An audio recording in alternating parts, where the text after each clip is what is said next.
Hello and welcome to Educated by Everything. I'm your host, Deandra, and today we're going to be discussing the reading wars.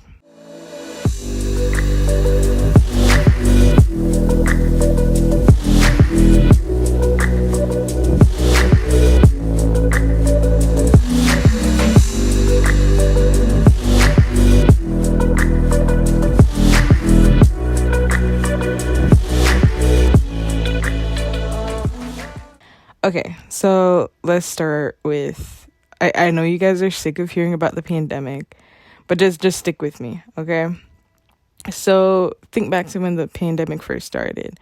Pretty much all the schools were unprepared, had no clue what they were going to do. So in the case of my school district, they adopted a asynchronous method where the teachers would assign work on Google Classroom and the students would get it done before the given deadline. Parents essentially stepped up and became the new teachers, but in my case, I had to be the one to step up because my sister's a nurse and she was an essential worker during the COVID pandemic, so she couldn't have done it herself. So let me just say, that brief period of time was probably the worst days of my life.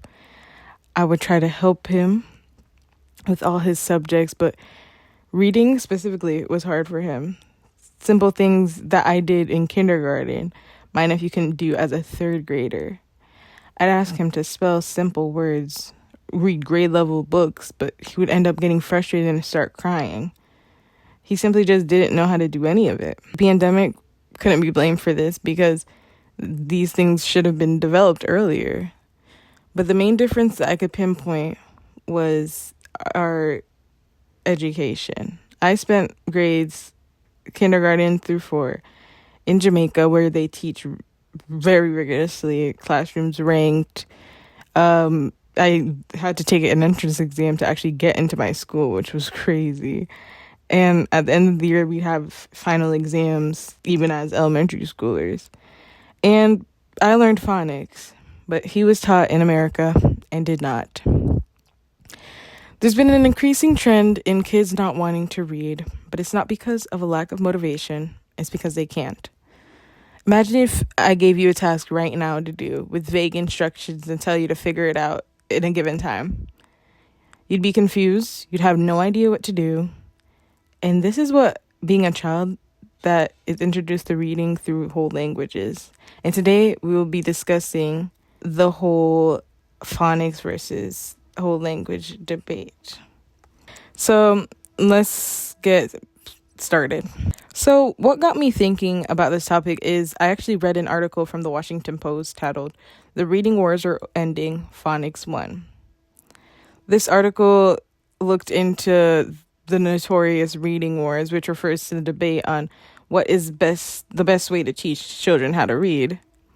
I grew up learning phonics, which is an approach that emphasizes the relationship between letters and their sounds.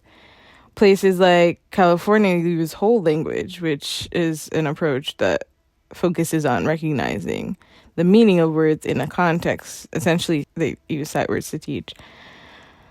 But to fully understand the whole language reading wars thing, we have to take a look at the past. The debate was at its peak in the 90s in Charles Richardson's 1997 paper, Reading Phonics versus Whole Language. We see how polarizing this topic was at the time. He uses military language, like referring to the debate as language wars, and people that supported the whole language as anti-phonics crusade. Throughout the paper, he's essentially calling the whole language approach damaging and it should never be used. But let's look at the present. Right now, the Washington Post declared phonics the winner, but is it? Jeffrey Bauer says otherwise. He analyzed different studies and concluded that evidence behind phonics being better is not as solid as many believe. Phonics does help with early word recognition, but the results for long-term comprehension aren't convincing.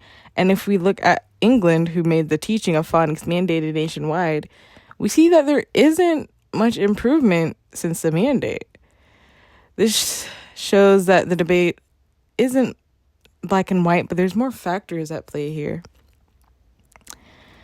Okay, there's another approach that I have not mentioned, and it's called the balanced literacy approach. Essentially, it's the best of both worlds, a mix of phonics and whole language. I personally think this is the best of the three. Phonics and whole language both have their shortcomings, but balanced literacy takes what makes both of them good and combines them. Even teachers that have been teaching for a long time agree. A survey of 51% of respondents agreed that building early literacy skills through balanced approach that combines both foundational and language comprehension instruction should receive more attention when it comes to the topic of improving literacy. A study by Manning and Kami showed that when taught both phonics and whole language, students did better than when they were only taught phonics. In fact, 73% of the whole language group reached advanced levels of phonetic and conceptual understanding, while only 32% of the phonics group did. This shows that there should not be a debate about phonics versus whole language, but a push for phonics and whole language. We're ignoring a big thing here, right? And is that we don't exist in a vacuum. Kids aren't just not reading because of teaching styles, but we also have to take a look at context. And we have to take a look at technology. Technology has become a really big thing. Right now, you're even listening to this on a device. So reading has kind of taken a back burner. In Patricia Alexander's article, What Research Has Revealed About Readers' Struggles with Comprehension in the Digital Age, she essentially argues that only focusing on phonics versus whole language overlooks modern readers' reality. The internet. There's an increasing trend in the age at which children get their first piece of technology. I didn't get my own until the 4th grade, but my nephew, he practically came out of the womb with an iPad in his hand. Today, many parents use technology as a means of parenting their children. I've even seen videos of moms saying essentially when their child is crying, they just give it to them to soothe them, and that's not good. You can't just substitute parenting with a device, you know? And the same thing, I've witnessed the same thing with my nephew. When he'd be crying, I'd call my sister and she'd be like, just let him be, you know, just let him go on his iPad and he'd just play Roblox instead of trying to like tackle this work that he had to do. So kids don't have access to a lot of information at a young age, and our attention spans are shrinking over time. Even mine, I know with the emergence of like TikTok and Instagram Reels, like I can't sit through. I used to be able to sit through hours of videos, and now it's like a 1-minute video is just too much for me. So imagine that at a young age. The dopamine that you feel when you're it's just a quick dopamine hit. You don't have to be searching for hours like we used to do on Netflix to find a show that you want to watch. The clips just pop up and boom, it's in your brain like that. Why would a kid want to ever read, you know? So the battle of phonics versus whole language has many sides. But what both sides agree on is that you can't skip the foundation. Kids need a good foundation in order to learn and grow on their own. A blend of both phonics and whole language, combining their strengths, creates the best results and is what we need to use to get kids reading again. But we can't ignore the effect technology has on this issue. And parents need to do their part in limiting children's screen time and maybe having them pick up a book every now and again. Thank you for listening.